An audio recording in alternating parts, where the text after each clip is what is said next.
اللہ تعالیٰ نے 25 برس انتظار کیا تھا، پہلے عذاب کا کوڑا پھر مارا ہماری پیٹھ پر۔ وَلَنُذِيقَنَّهُم مِّنَ الْعَذَابِ الْأَدْنَىٰ دُونَ الْعَذَابِ الْأَكْبَرِ، بڑے عذاب سے پہلے چھوٹا عذاب کا مزہ چکھائیں گے۔ لَعَلَّهُمْ يَرْجِعُونَ، شاید کہ لوٹ آئیں۔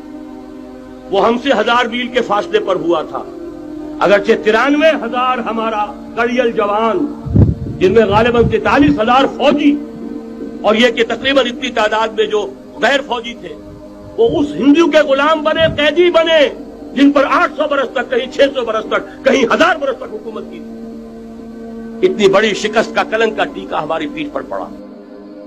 پہلے عذاب کا کوڑا آ گیا تھا، 25 برس ہو گئے تھے قمری حساب سے، نوٹ کر لیجئے، یہ نہ سمجھیے 24.25 برس ہوئے تھے، 24.25 برس قمری حساب سے 25 برس تھے۔ اور اب نوٹ کر لیجئے اگلے 25 برس کے پورے ہونے میں اگلے رمضان کی 27 تاریخ تک صرف مہلت ہے۔ نصف صدی پوری ہوا چاہتی، کوئی عجب نہیں اس عذاب الادنیٰ کے بعد ہم جاگے نہیں، ہوش میں نہیں آئے، کوئی عجب نہیں کہ بڑے عذاب کا کوڑا ہماری پیٹھوں کو برس گیا۔ لیکن مجھے یہ یقین ہے، نوٹ کر لیجئے، اگر یہ دوسرا امکان ہو گیا، خدا نہ خواستہ اللہ کے عذاب کا کوڑا ہماری پیٹھ پر برسا، مجھے یقین ہے اللہ ہندوؤں کو مسلمان بننے کی توفیق دے گا، لیکن اسلام کا بول بالا اسی خطے سے ہو۔ تاریخ میں یہ ہو چکا ہے آیا فتنہ تاتار کے افسانے سے، پاسباں مل گئے کعبے کو صنم خانے سے۔ تاتاریوں کے ہاتھوں کروڑوں مسلمان قتل ہوئے، لیکن اسلام نے تاتاریوں کو فتح کر لیا، اور پھر اسلام کا مسلمانوں کا دوسرا دور عروج انہی تاتاریوں کی مختلف شاخوں کے تحت ہوا۔ وہ تاتاری ہی تو تھے، وہ سارے ہورس، ٹرکش ہورس، ترکان تیموری، ترکان صفوی، ترکان سلجوقی، ترکان عثمانی، وہی تو سٹاک تو وہی ہے آیا فتنہ تاتار کے افسانے سے، پاسباں مل گئے کعبے کو صنم خانے سے، اس لیے کہ حضور نے فرمایا مشرق سے ہوگا، جہاں سے فوجیں چلیں گی، تو کوئی عجب نہیں۔ بہرحال یہ دو امکانات ہیں، لیکن اس کا فیصلہ تیرے ہاتھوں میں ہے، دل یا بدن، سیدھی سیدھی بات۔ اگر تو اب بھی ہم ٹھیک ہو جائیں، جاگ جائیں، ہوش میں آ جائیں، قوم یونس کی طرح توبہ کر لیں، تو بغیر عذاب کے کوڑے کے رحمت خداوندی ہم پر سایہ کرے گی۔ اگر ہم نہ جاگے تو وہ عذاب کا کوڑا آئے گا۔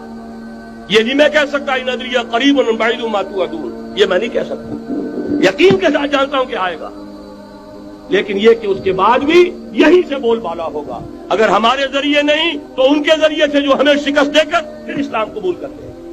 لیکن کیوں نہ پہلے ہی راستے پر چلنے کی کوشش کریں۔ وہ راستہ کیا ہے، بس صرف چند منٹوں میں اس کی میں وضاحت کر دوں گا، اس لیے کہ سارا ہمارا جوش بھی ہو، جذبہ بھی ہو، ارادہ بھی پیدا ہو جائے، کوئی لائن آف ایکشن سامنے نہ آئے تو پھر نتیجہ نہیں بنتا۔ پہلی بات میں مولانا سے معذرت کے ساتھ عرض کروں گا، مولانا نے فرمایا تھا کہ یہاں ایمان بہت ہے، نمازی اکثریت میں ہے، مجھے ادب کے ساتھ اختلاف ہے، ایمان نہیں ہے، یا قرآن جھوٹا ہے یا ہم میں ایمان نہیں ہے۔ قرآن کہتا انتم الاعلون ان کنتم مومنین، اگر تم مومن ہوگے تم ہی سربلند رہو، ہم تو سربلند نہیں ہیں، تو کیا کہیں گے قرآن جھوٹا ہے، ایمان نہیں ہے۔ ہمیں موروثی عقائد مل گئے ہیں اپنے والدین سے، ہم by birth, accident of birth مسلمان ہو گئے ہیں، ہم نے اسلام کی کوئی قیمت نہیں دی ہے، اسلام کو کوئی تکلیف جھیل کر اپنے لیے اختیار نہیں کیا ہے۔ پہلا مرحلہ ہے یا ایھا الذین آمنوا آمنوا باللہ ورسولہ والکتاب الذی نزل علی رسولہ، اے ایمان والو ایمان لاؤ۔ ایک درجے میں تو ایمان والے ہو کہ اقرار باللسان کر رہے ہو، آمنت باللہ کما ہوا باسمائہ وصفاتہ وقبلت جمیع احکامہ، اقرار باللسان وتصدیق بالقلب۔